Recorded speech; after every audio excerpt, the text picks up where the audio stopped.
Greetings, and here we are for the next half an hour or so to be present with our capacity for awareness, to be mindful of what's happening here and now.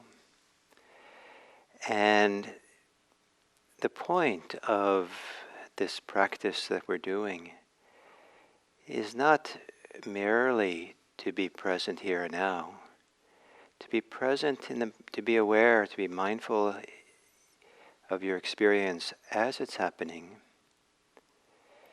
is the place where we can discover something very important. We want to be present for this lived experience, to discover how the mind, the heart, can be free. And to say it a different way, to discover how this mind, this heart, can be beautiful. One of the themes of this week is the idea of the microcosm, that in the small, subtle details of how we are, we can start learning how to be in a way that can apply in the macrocosm. But we train ourselves in the small details of meditation.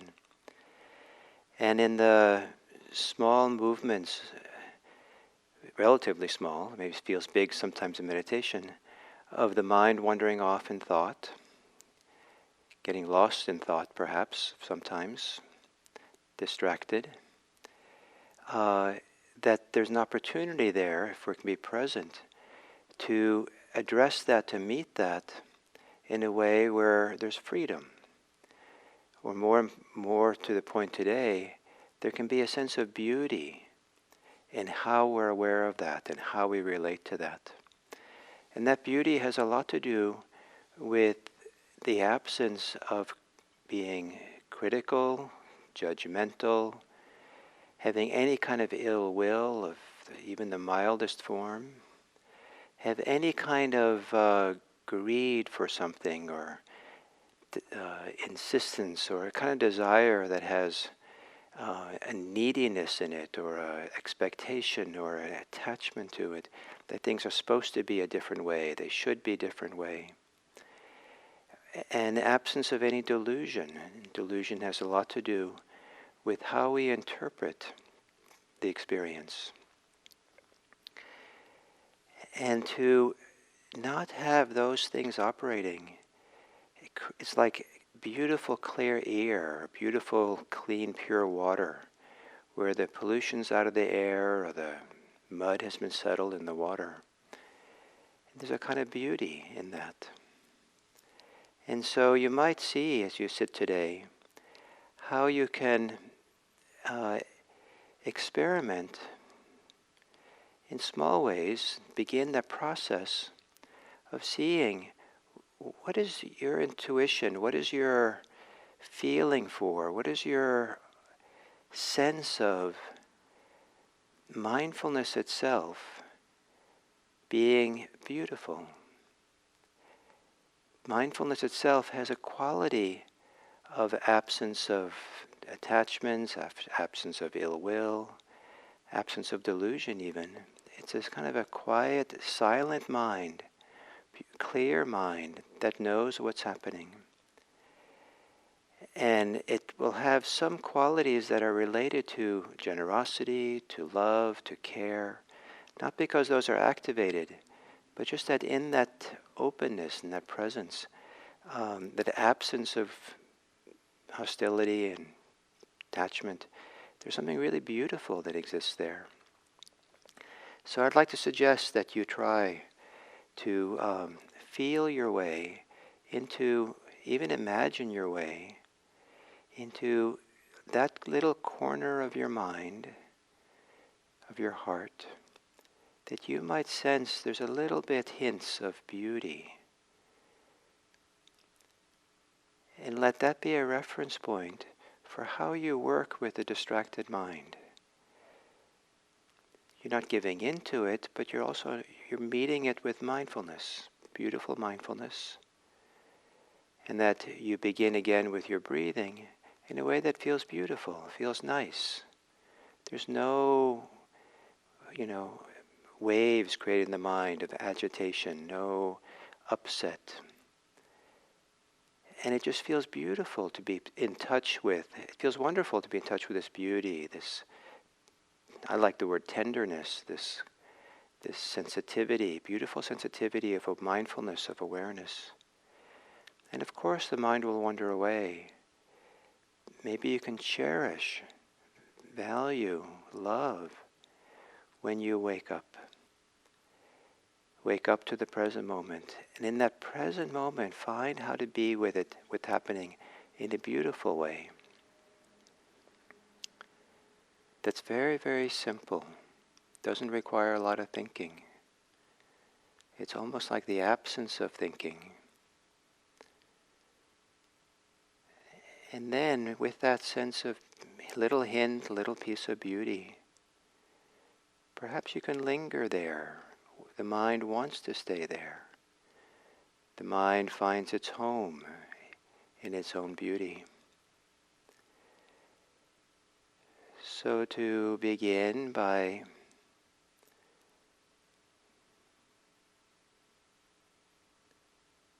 feeling, sensing your whole body, feeling, sensing the global experience of body,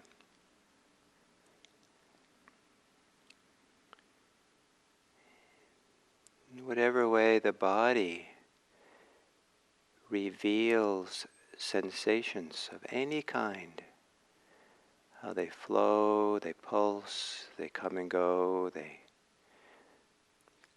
glow, vibrate. Any ways in which they're comfortable or uncomfortable.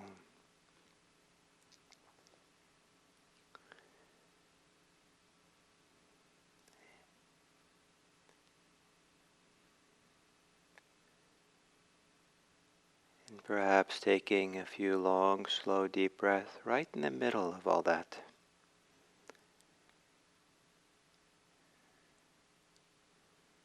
Relaxing as you exhale.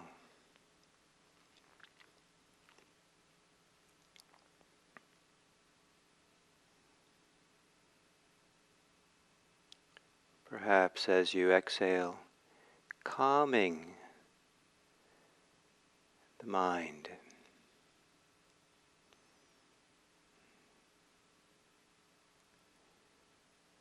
Maybe even a little bit quieting your thinking.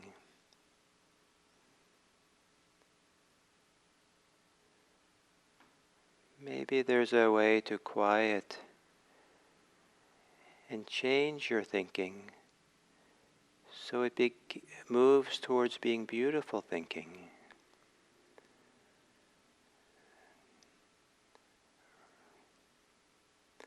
Thinking about the meditation and your breathing, your body here, appreciative thinking.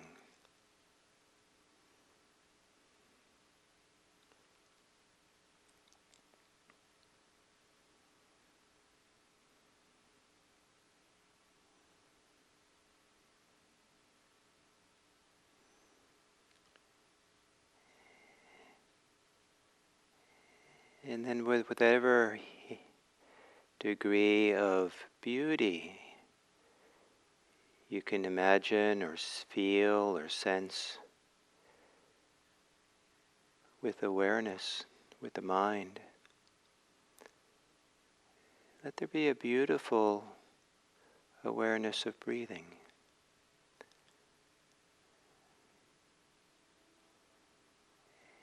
And if there's no beauty in your awareness, if there's harshness or discouragement,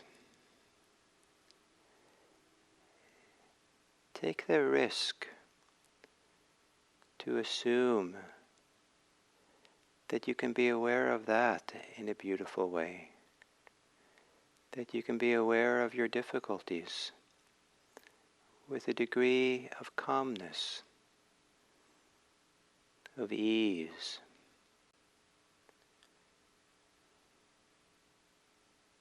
of clarity.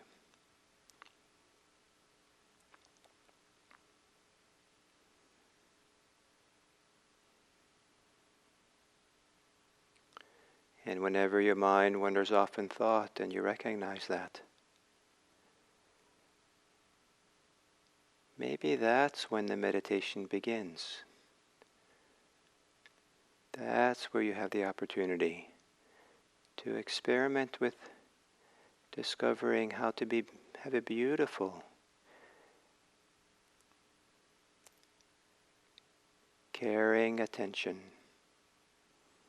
to how things are. It's all nature. It's all the natural world unfolding within you. Can you experiment and discover how to be alive and present and aware? So the awareness of things has a quality of beauty, ease, openness.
Discovering the beauty of the mind is not really a trying. If trying is doing and straining, it's more like an not trying, letting go of the doing and trying to get something, or in the way that if you wanted to see the beauty of the natural world, you would step outside of your house. Maybe look at a tree.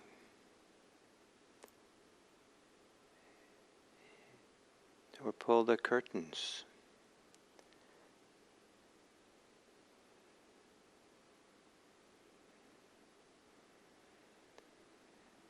It's a beauty discovered by undoing, relaxing, allowing.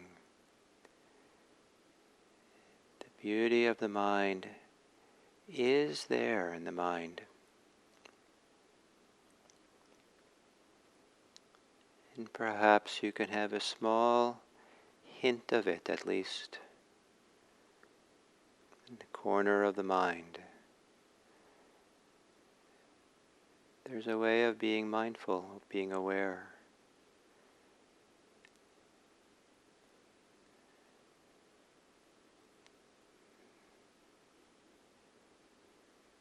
That can be greatly appreciated.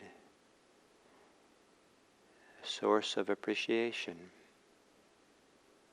Just aware.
And as we come to the end of the meditation, to once again see if you can intuit, imagine, feel, see with the mind's eye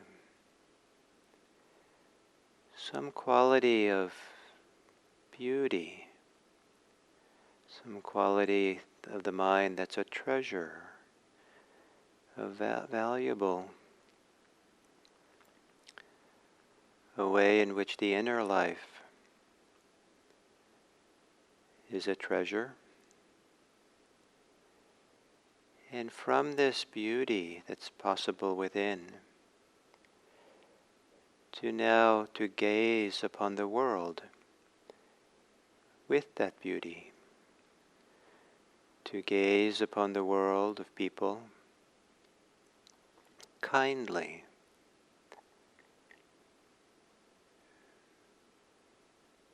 so the gaze is kind, the gaze is beautiful. And to consider this world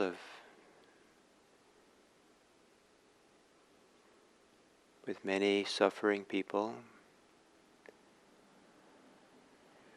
with many people who are alarmed and scared and angry,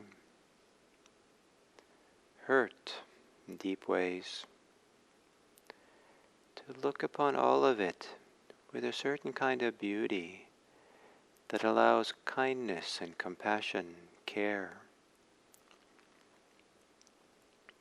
that doesn't sacrifice the beauty, the care for our concern.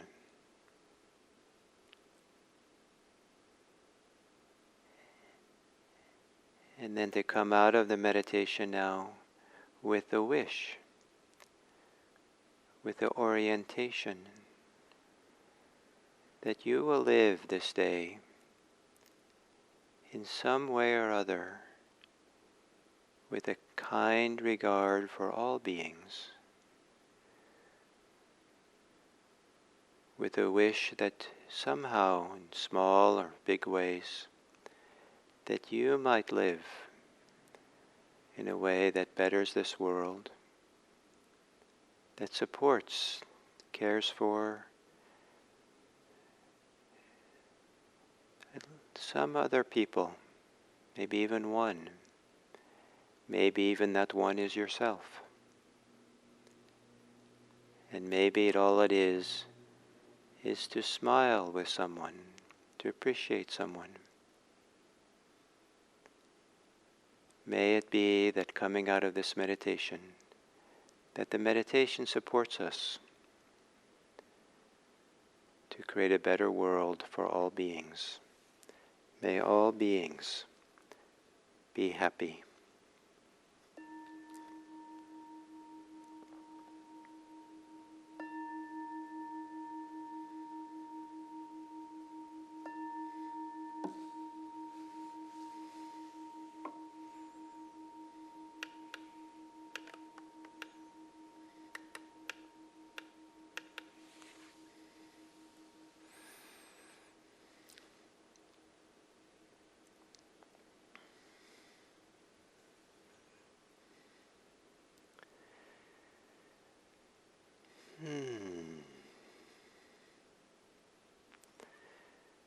So again, greetings, and this morning will be the last of the 5 talks on kind of the general principles of early Buddhist ethics.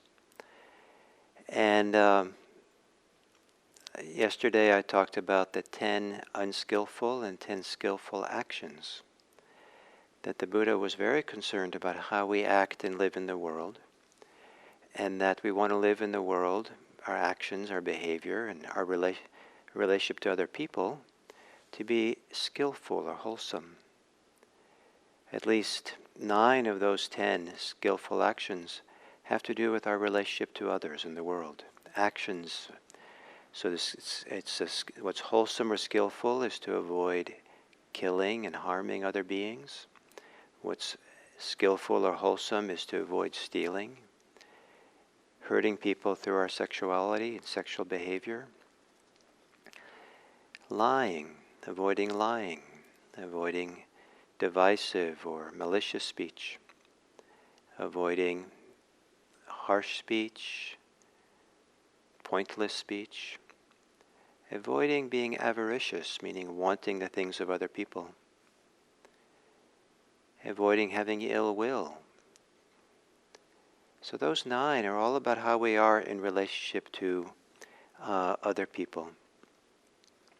And Buddha put tremendous emphasis on this importance, and to behave and act in ways that avoid harm and provide good for other people, to live for the welfare of others.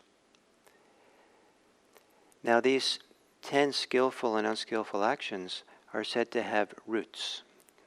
It's a plant metaphor that some plants, if you just cut them off at the surface of the ground, the roots will sprout more. But if you uproot them, then they don't grow anymore. So the unskillful actions in the world, Buddha said, always have one of 3 roots. And those are the roots that we want to uproot. And those roots are greed, hatred, and delusion.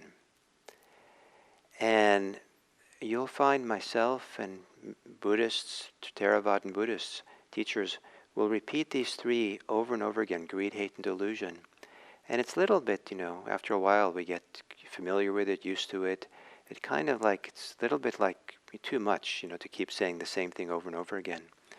And I apologize for that, but it's also that it's so central to this tradition, because those 3 are seen to be the psychological roots for all ways in which we live that we intentionally, consciously, knowingly cause harm in the world. And the idea is to live without causing harm. And so we find that greed, hate, and delusion has a central role in the teachings of the Buddha, seeing how they work, and then becoming free of them, being liberated from greed, hate, and delusion. There's a somewhat famous chapter in the Connected Discourses of the Buddha that in Bhikkhu Bodhi's translation is called the chapter on I think it's called the chapter on the unconditioned. And in it gives a whole series of synonyms. And I've heard Dharma teachers recite these synonyms, 44 synonyms, I think, as if they're synonyms, as if they're all talking about nibbana, liberation, because nibbana is one of the words. And at some point, it just goes through a whole list of the text, the translation. But the list is actually supposed to be the word that's substituted into a bigger text. With all the text is the same, except that these words change. And these words are kind of inspiring. And some people, it's almost like I don't know if poetry is the right word, but to settle back and just hear some of these words can be quite inspiring. Truth, the far shore, the unaging, the stable,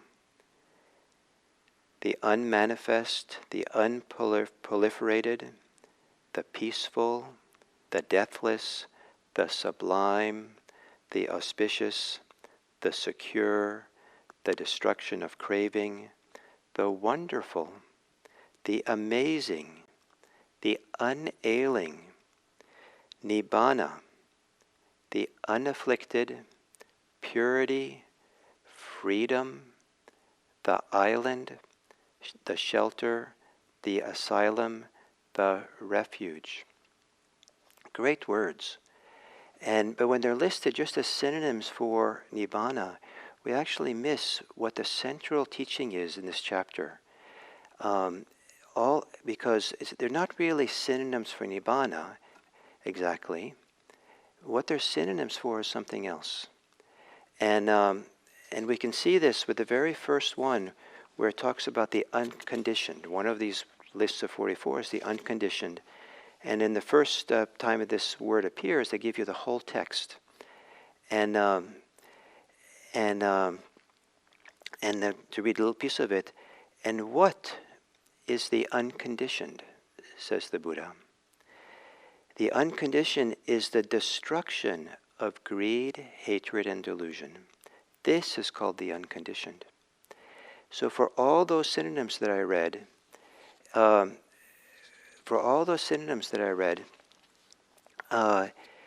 they're all being linked or being explained as synonyms for the destruction of greed, hate, and delusion, more so than of each other. It's the emphasis over and over again, it's the destruction, the end of greed, hate, and delusion, which the Buddha is pointing to. In fact, the most common definition for enlightenment is the destruction, the ending of greed, hatred, and delusion. Now, because greed, hate, and delusion are the roots for unskillful, what we could call unethical behavior in the world, unskillful, unwholesome, akusala, the destruction of greed, hate, and delusion has an ethical component. It's an ethical realization because the source, the motivation, the impulse to be unethical is eliminated. And in this way, the enlightenment is indistinguishable from becoming completely ethical. That in the sense of any kind of intentional, conscious causing of harm to anybody else.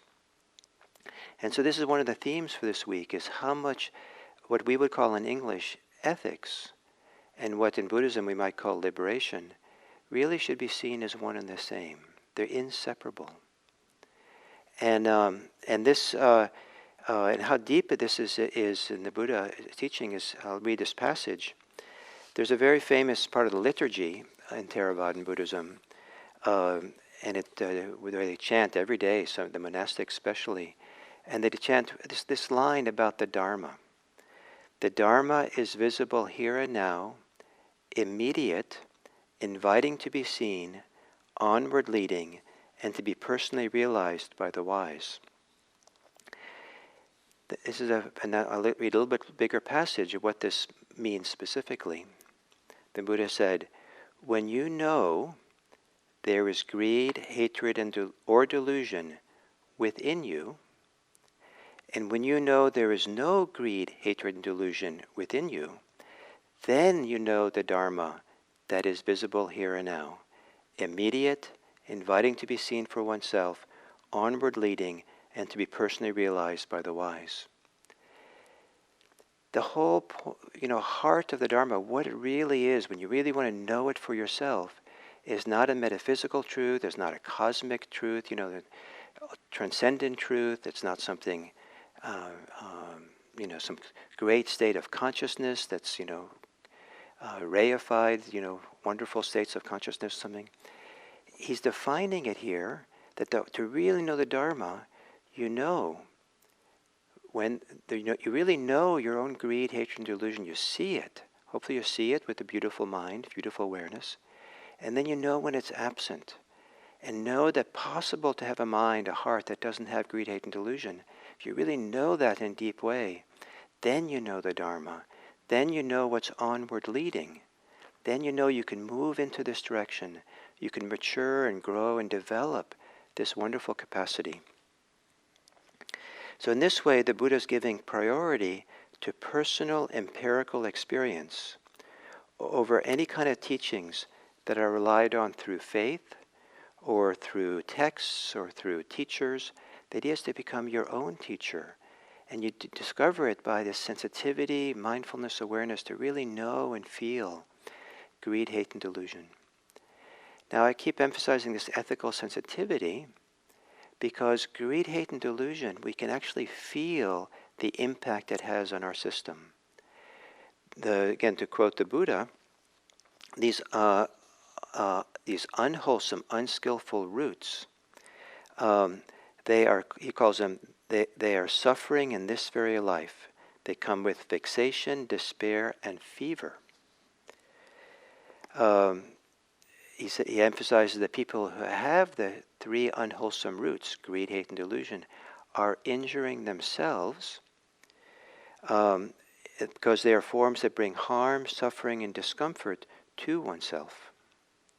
And so he has this poem, greed, hatred, and delusion, arisen from within oneself, injure the person as its own fruit destroys the reed. Apparently there was a reed plant in ancient India that when the fruit matured, maybe it sapped, took out the nutrients from the rest of the plant and it died. So this idea that that we can feel, sense the dukkha, the pain of greed, hate, and delusion, it's actually very important because that gives us the clue for how to be free. It gives us a sense, oh, this is not what I want to do.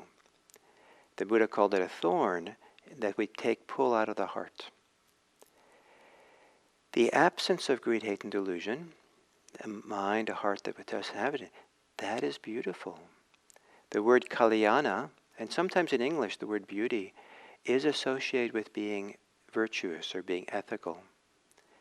And even though ethics is not a word the Buddha used, he did talk about kalyana in terms of virtue, in terms of living an ethical life, living by the precepts. And so this motivation to living an ethical life in Buddhism all arises from the inside out.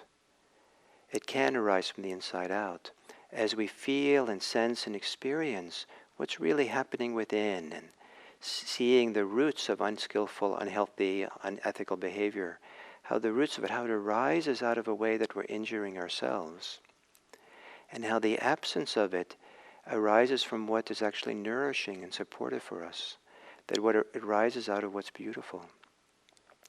Now this is why mindfulness is such an important quality. To really be in the present moment, to notice what's here, pay attention to what's here, we can become our own teacher, our own coach for for what in English we might call an ethical life. For what in Buddhism we might call a life that doesn't cause any harm in the world, but a life which is concerned for the welfare and happiness of self, of others, of self and others, and for the whole world. And as I said, I think earlier in the week, this is a definition of a wise person. This is a definition of someone who's spiritually mature in Buddhism. They're concerned for the welfare of self, others, self and others, and for the whole world. May it be so. So, thank you for being here for this week. So we're going to transition now, those of you who'd want, to Zoom and to have a community meeting, to have a little bit more interaction. Maybe I can take some questions or have some discussion with me as well. And then at some point during this maybe half an hour we have together, we can do a Zoom breakout group with about 5 people. And you'll find the Zoom link at the very beginning of the chat in YouTube. It's also on the IMC calendar for this event today. It's also on the IMC section called What's New, which is on the far bottom right-hand side of the homepage called What's New, and you'll see. And there's a password to get in to the Zoom room, and that password is METTA, METTA. So, and I'll put in a moment the link at the bottom of this chat as well, but if you scroll to the very top of the chat, you'll find the link. So those are the 3 places you find the link, and hopefully you can find it. So I'll repeat it. The top of this chat that you're looking at, if you're asking where it is, it's just scroll to the very top. Go to the insightmeditationcenter.org website, and you'll see on the calendar there for today that click on this event, and you'll see maybe it's not this event, maybe it's the one that's at 7:45, or at the What's New section of the website. And in a minute, when I get down from here, I'll put the link also in the bottom of the chat. So you can just wait and see it pop up. So, thank you.